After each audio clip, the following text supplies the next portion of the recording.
What if I told you that a secret inheritance has finally been confirmed, and it's exactly what Prince Charles had been claiming for decades? But here's the twist: it isn't him who will receive it. Shock rippled through the royal family when Prince Edward's lawyers revealed the legal truth. Behind the palace walls, whispers turned into panic. Could this hidden fortune shift power within the monarchy forever? Stick around, because the story the royal family hoped would stay secret is about to be exposed. Prince Edward, the youngest child of Queen Elizabeth II, had always been the quiet one. While his elder siblings, Prince Charles and Princess Anne, often dominated headlines, Edward stayed in the background. The public saw him as charming, dutiful, and almost invisible, a prince who performed royal duties without creating a stir. But beneath that calm, there was a mind quietly calculating, waiting for the right moment to act. Did you know that Edward was rumored to have trained in legal affairs behind the scenes, quietly learning the intricacies of royal trusts and inheritance law? Few courtiers ever spoke of it publicly, and Edward's discreet studies went largely unnoticed. While the world thought he was simply attending ceremonies or hosting charity events, he was quietly preparing for a future where knowledge of the law could change everything. For decades, Prince Charles had been the face of royal inheritance. Publicly, he asserted that certain estates, titles, and family assets were rightfully his, a claim widely accepted by the media and monarchy watchers. Yet inside the palace, not everything was as straightforward. Sources say that Edward's legal team had been quietly reviewing decades of wills, trust documents, and royal decrees, searching for loopholes that could alter the established order.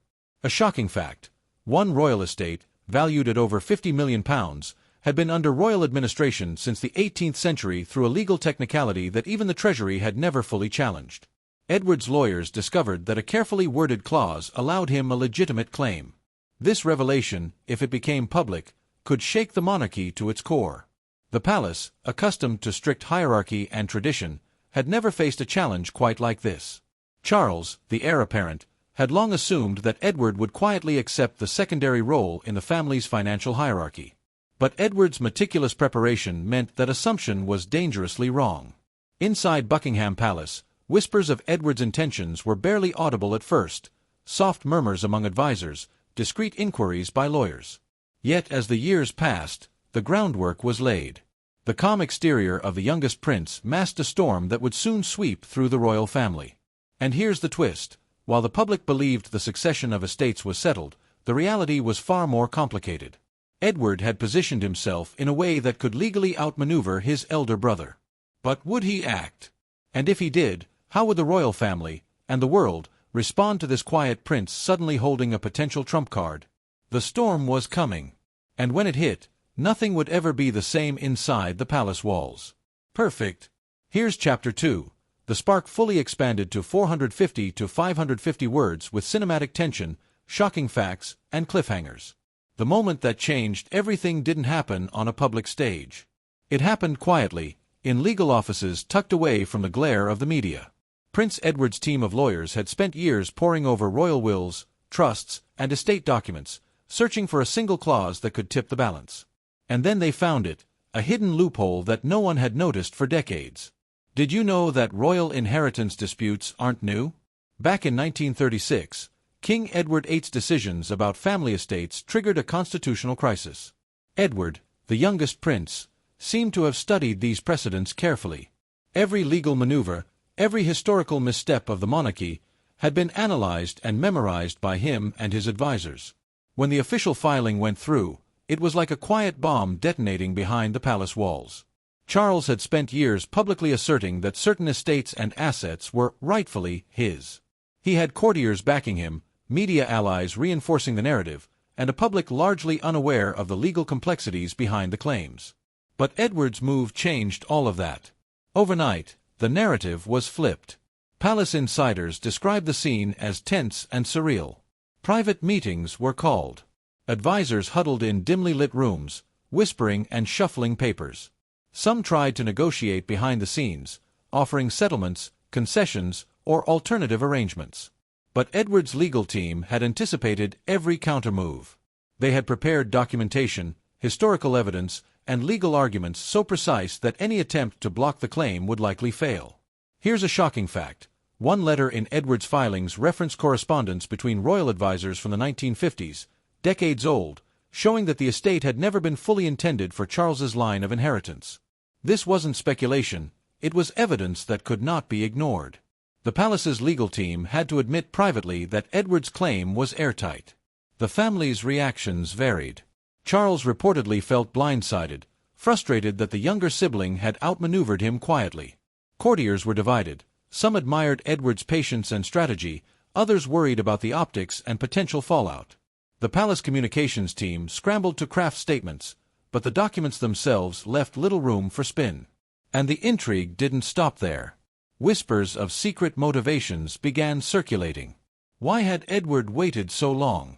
Was it purely strategic, or were there deeper grievances at play? Some insiders suggested that years of being overshadowed by his siblings had fueled a determination to assert his own legacy, quietly and legally. The spark had ignited. What had once been calm, quiet diplomacy was now a full-blown royal confrontation, hidden behind closed doors. But the world outside the palace remained unaware, for now.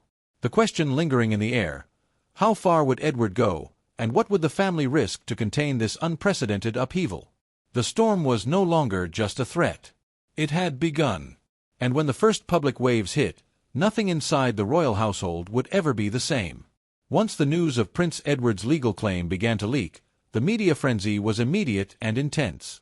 Headlines erupted across newspapers, websites, and social media: youngest prince outmaneuvers Charles, and royal inheritance shock, Edward's legal victory. For the first time in decades, Edward's name dominated the public conversation, and the palace was scrambling to respond. Did you know that the royal family maintains a network of private PR advisors specifically trained to manage inheritance disputes and scandals? These teams have been quietly shaping the narrative for decades, often leaking selective stories to journalists to protect family reputations. But Edward's claim was airtight. It wasn't a rumor, a misinterpreted memo, or an anonymous tip. It was official legal documentation. And no PR strategy could spin it away. Journalists quickly realized that this story had layers few had anticipated. Unlike previous royal controversies, which often relied on whispers and speculation, Edward's claim was backed by documents that traced decades of royal correspondence and obscure legal precedents. Reporters who had spent years covering palace events were stunned. This was unprecedented. Here's a shocking fact. One of Edward's filings included letters between royal advisors dating back to the 1950s, never intended for public eyes.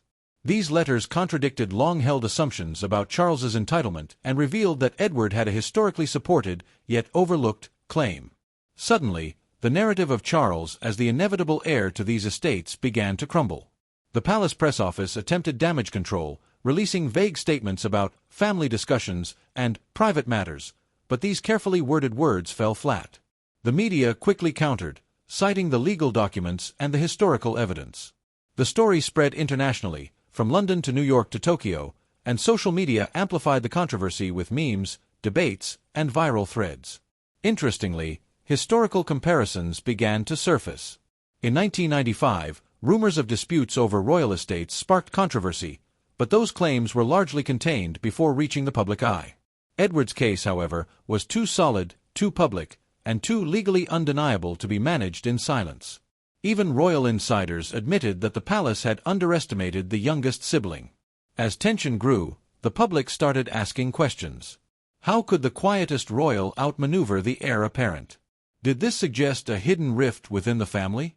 And most importantly, what did this mean for the monarchy's carefully cultivated image? Many historians noted that when royal finances and inheritance were challenged, it often led to long-term shifts in power within the family, sometimes quietly, sometimes explosively. Behind the scenes, palace communications were in overdrive. Meetings were convened to determine how to present Edward's victory without exposing family vulnerabilities. But every attempt at narrative control clashed with the cold, undeniable facts in Edward's legal filings. For the first time in decades, the royal family faced a story they could not control. The media frenzy wasn't just a public spectacle, it was a warning. The quiet prince had emerged as a force capable of reshaping the family hierarchy. And as journalists dug deeper, more secrets began to surface. Whispers of internal negotiations, private letters, and alliances that could dramatically alter the story. The palace had survived scandals before, but the real challenge was just beginning. The question now loomed over Buckingham Palace. How would the family weather a storm that wasn't just in the press, but one that threatened their very legacy? Inside Buckingham Palace, the calm of decades was gone. The legal confirmation of Edward's claim had sent shockwaves through the family, shaking long-standing assumptions about hierarchy and power. Private corridors, once echoing only ceremonial footsteps, now whispered with tension. Courtiers spoke in hushed tones, lawyers shuffled documents in secrecy, and advisors convened behind closed doors to strategize damage control. Prince Charles reportedly felt blindsided. For decades, he had publicly asserted his entitlement to these estates, expecting compliance from both the law and family tradition. Now, the youngest sibling had not only challenged that expectation but had done so with irrefutable legal backing. Sources describe a mixture of frustration, disbelief, and barely contained anger. Charles's advisors were in overdrive, drafting letters, considering appeals, and privately negotiating with Edward's team. Did you know that the royal family has historically faced inheritance disputes that nearly tore families apart? In 1936, for example, Edward VIII's abdication partly revolved around disagreements over titles and privileges that were tied to property and wealth. History seemed to be echoing itself in Edward's modern maneuver, a quiet, calculated upheaval that no one had expected. While Charles and his inner circle tried to navigate the legal and public fallout, Edward remained remarkably composed. Behind the scenes, he reviewed documents meticulously, strategized with his legal team, and anticipated every potential countermove. One palace insider said, "Edward didn't just play the game, he rewrote the rules while everyone else slept." Even other family members were caught in the storm. Princess Anne, known for her diplomatic pragmatism, reportedly urged for calm and private mediation. Yet letters and notes from the period reveal subtle tensions. One undated note allegedly written by a senior family aide read, "The palace underestimated Edward. Now, every decision we make will have to consider his unexpected leverage." The note hints at fear that the youngest prince's actions could reshape family influence far beyond financial matters. And the intrigue deepened. Some courtiers whispered about secret alliances forming quietly within the palace. Advisors who had once supported Charles reportedly began to recognize the strategic brilliance in Edward's approach, quietly siding with him in hopes of preserving their own influence.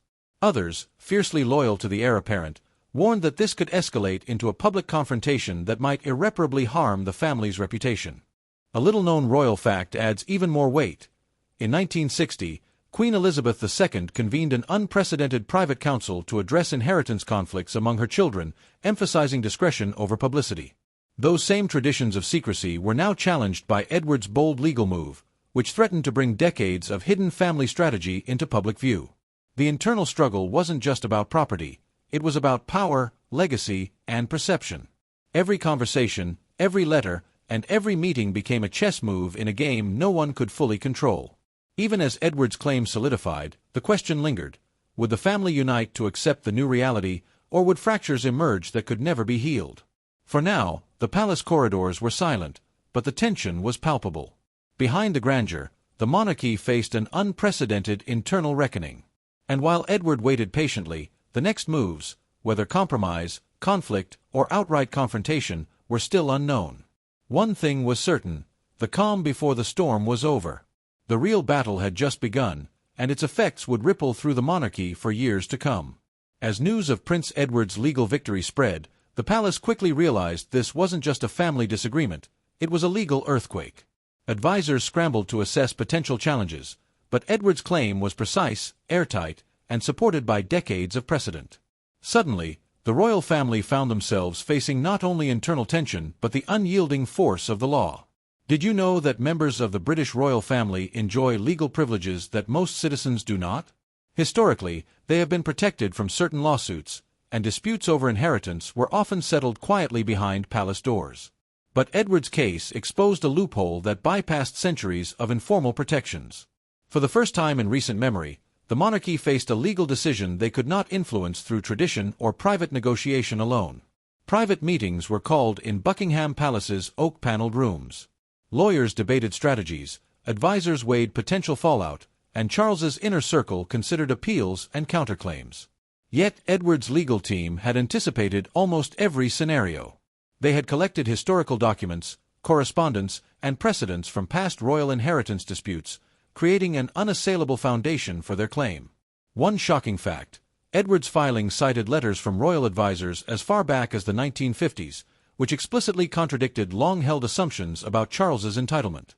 These letters had never been public, and their existence stunned not only the palace but also legal historians following the case. Suddenly, what had seemed a routine inheritance matter turned into a complex legal and historical revelation. The backlash was immediate. Court of public opinion and palace insiders alike reacted with a mixture of shock and admiration. Some questioned whether Edward's strategic patience had crossed ethical boundaries, while others saw it as a masterclass in lawful foresight. Legal experts noted that this case could set a precedent for how royal estates are contested in the future, potentially reshaping centuries of tradition. Even the media had a field day. Newspapers dissected every clause, social media debated the fairness of inheritance laws, and royal commentators speculated on potential consequences for Charles's public image. One insider remarked, "The palace underestimated Edward's patience and precision. He didn't just find a loophole, he found the key to the kingdom's hidden vaults." Historical context added even more drama. In 1801, a similar inheritance dispute almost tore apart the royal family, requiring Parliament to intervene to settle the matter. Edward's modern maneuver echoed that historical precedent, reminding everyone that even centuries-old institutions are vulnerable to strategic legal challenges. The palace attempted damage control, issuing statements emphasizing family unity and private discussions. But the language of law spoke louder than diplomacy. Edward's victory was now codified in legal documents, leaving little room for reinterpretation or negotiation. The backlash was not just familial, it extended to advisors, courtiers, and even the public, who watched closely as centuries of royal tradition collided with modern legal strategy. The stakes grew higher. Should Charles attempt an appeal, it could lead to months, if not years, of public scrutiny. Should he accept Edward's claim, it would be a bitter concession, altering the perception of his authority within the monarchy and potentially diminishing his legacy. Meanwhile, Edward remained calm, methodical, and patient, letting the law speak while the palace and media scrambled to respond. The real question now lingered: would the monarchy survive this unprecedented legal upheaval without fracturing? Or was Edward's move the spark that could permanently reshape the family's power structure, inheritance, and public image? As the legal dust settled, it became clear that this was far from over. The palace faced a choice: reconcile quietly, fight publicly, or risk the long-term consequences of a legal battle that had already exposed vulnerabilities once thought untouchable. And while Edward's lawyers prepared for the next steps, the palace braced for a storm that could redefine the monarchy forever. The aftermath of Prince Edward's legal victory reverberated far beyond Buckingham Palace. What had begun as a quiet, calculated maneuver had now become a full-blown public spectacle. Media outlets across the world dissected every detail, historians analyzed decades-old documents, and royal watchers debated the implications for months. The monarchy, long seen as a stable institution rooted in tradition, now faced an unprecedented challenge to its image and authority. Public reaction was intense. Many praised Edward for his patience, intelligence, and legal savvy, dubbing him the quiet strategist of the royal family. Social media erupted with memes, debates, and discussions about fairness, inheritance, and royal privilege. But others questioned whether this victory undermined the unity of the monarchy. Could a legal maneuver shake public trust in an institution that thrives on stability and ceremony? Here's a shocking fact.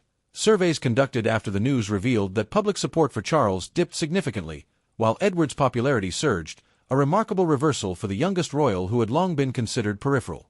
Even courtiers admitted privately that the public narrative was shifting, with Edward now viewed as a clever, decisive figure who had quietly rewritten history in his favor. Inside the palace, tensions simmered. Some family members reportedly struggled to accept the outcome, while others saw Edward's victory as a validation of meticulous planning and strategic patience. Letters and private memos revealed a mix of admiration, frustration, and cautious recalibration. Advisors began reassessing loyalties, knowing that Edward's influence had expanded far beyond what anyone had anticipated. The financial implications were equally significant. The estates Edward claimed were not merely symbolic. They carried enormous wealth, management responsibilities, and influence over certain royal operations. Analysts noted that control of these assets could shift the balance of power within the family, affecting decisions about funding, property management, and ceremonial roles. Historically, The monarchy has weathered scandals before, but few have been so quietly strategic. In 1936, Edward VIII's abdication caused a constitutional crisis that altered succession and estates forever. In the 1990s, the Diana and Charles saga reshaped public perception of royal transparency. Edward's legal maneuver now joined this history of disruptive events, but it did so quietly, with precision and legality, rather than emotional spectacle. Even longtime palace staff were shaken. Meetings were convened to determine the next steps, from public messaging to family reconciliation. While Edward maintained a composed exterior, the ripple effects were profound. Advisors now had to consider his opinions in ways previously reserved for Charles or the Queen herself. His role had shifted from the quiet sibling to a decisive power player, altering the internal dynamics of the monarchy permanently. But the fallout wasn't limited to family and finances. The public began questioning the very nature of royal privilege. Could legal strategy override tradition? Should heirs always rely on public expectation, or does the law trump custom? Edward's victory forced both the family and the public to confront uncomfortable truths about monarchy, entitlement, and modern governance. One insider reflected, "It took decades for anyone to see Edward's patience, and now that patience has rewritten what everyone thought they knew about royal inheritance. The family may never be the same." As the palace adapted to these new dynamics, the broader question lingered: how would this shift affect the monarchy's future? Could they maintain authority and public trust while navigating unprecedented legal challenges and internal realignments? The storm had passed, but its waves continued to ripple through corridors, councils, and public opinion alike. The monarchy had survived previous scandals, but Edward's quiet strategy had demonstrated that even centuries-old institutions could be reshaped by patience, legal acumen, and unexpected courage. The fallout would be felt for years, influencing how the public, media, and family itself perceived power, legacy, and the fragile balance of tradition and modernity. And yet, even with this storm behind them, one question remained unresolved. Would the family ultimately accept this new order, or would the next chapter in royal history bring an even greater upheaval? The time had come for the monarchy to face the full consequences of Prince Edward's legal victory. What had started as a quiet maneuver behind palace walls now demanded resolution. Advisors, courtiers, and family members knew that the eyes of the world were watching. Every decision, every statement, and every gesture would be scrutinized, dissected, and debated. The monarchy was no longer just a symbol of tradition. It had become the stage for an unprecedented legal and familial drama. Inside Buckingham Palace, meetings were held in secret chambers. The Queen herself reportedly convened a council of senior advisors and family members to discuss how to handle the situation. Should they appeal, compromise, or accept Edward's victory? Each option carried risks. An appeal could provoke public scrutiny, compromise might be seen as a sign of weakness, and acceptance would permanently shift the balance of power within the family. Here's a shocking fact. Historical records show that in 1910, a similar dispute over royal estates nearly led to a complete reorganization of family responsibilities, but it was resolved quietly to avoid public scandal. Edward's case, however, was already public and legally irrefutable. The palace could no longer rely on secrecy to manage the fallout. Prince Charles, who had once assumed control over the contested estates, faced a choice between pride and pragmatism. Private letters suggest he wrestled with the implications of his younger brother's victory, a combination of personal disappointment and strategic recalibration. Meanwhile, Edward remained composed, his quiet patience now a powerful statement of authority. It was clear that his legal strategy had succeeded beyond mere financial gain. It had elevated his position within the royal hierarchy. The public, meanwhile, continued to weigh in. Opinion polls showed an increase in Edward's popularity and a slight decline in Charles's approval ratings. Social media debates questioned fairness, legality, and the future of royal inheritance practices. Scholars began to write about the case in historical context, noting how Edward's maneuver could serve as a precedent for future disputes. Inside the palace, advisors began to rebuild the internal narrative. Courtiers noted that family dinners, ceremonial events, and official appearances were now subtly influenced by Edward's newfound authority. Even the Queen's aides acknowledged that his influence, previously underestimated, now carried weight in family decisions and long-term planning. A surprising historical connection emerged. In 1820, a lesser-known royal sibling had quietly secured legal control over estates that were assumed to belong to the heir apparent. That maneuver shifted family dynamics for decades, a quiet, strategic move that history remembered only because legal records survived. Edward's victory now mirrored that historical precedent, reminding the monarchy that subtle strategy could outweigh public expectation. As the palace prepared for official acceptance of the estates, the atmosphere remained tense. Every conversation and private negotiation reflected an unspoken acknowledgement: Edward had changed the rules. The monarchy's hierarchy, once assumed immutable, had been subtly but irrevocably altered. And while public statements emphasized unity, behind closed doors, the family grappled with a new reality. Yet even as the legal and familial matters seemed settled, one question lingered: what would this mean for the monarchy's future? Could the institution maintain its authority and public trust when internal strategy, legal savvy, and quiet ambition proved more powerful than tradition and expectation? The scandal had ended, but the consequences were far from over. The final reckoning left a chilling thought for the world and the royal family alike. Even centuries-old institutions are vulnerable to patience, strategy, and the unforeseen actions of those once considered the quietest members. And the ultimate question remained: if the youngest sibling could reshape the family so dramatically, who else could challenge the monarchy's carefully curated order?